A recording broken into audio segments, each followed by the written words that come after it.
তো আজকে একটা স্টোরি বলছি, মন দিয়ে শুনবে।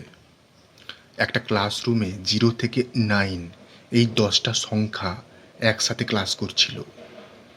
তো হঠাৎ 9 8কে জোরে একটা থাপ্পড় মারল। তখন 8 জিজ্ঞেস করছে, আমাকে থাপ্পড় মারলে কেন? তখন 9 বলছে, আমি ক্লাসের সব থেকে বড়, আমি থাপ্পড় মারতেই পারি। তখন 8 বলছে, আচ্ছা এই ব্যাপার।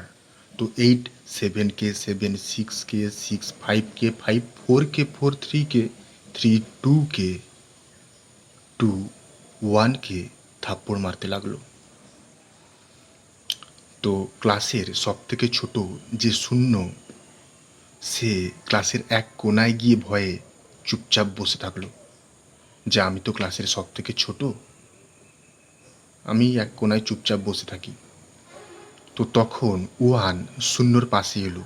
তো শূন্যর পাশে আসতেই শূন্য 1কে বলছে, আচ্ছা আমাকে মারবে এসেছো, ঠিক আছে মারো। তখন 1 বলছে, না আমি তোকে মারতে আসিনি, তুই আমার পাশেই থাকবি। তো 1-এর পাশে যখন শূন্য থাকলো তখন হয়ে গেল 10। তো ক্লাসের সব থেকে বড় কে হলো? 10।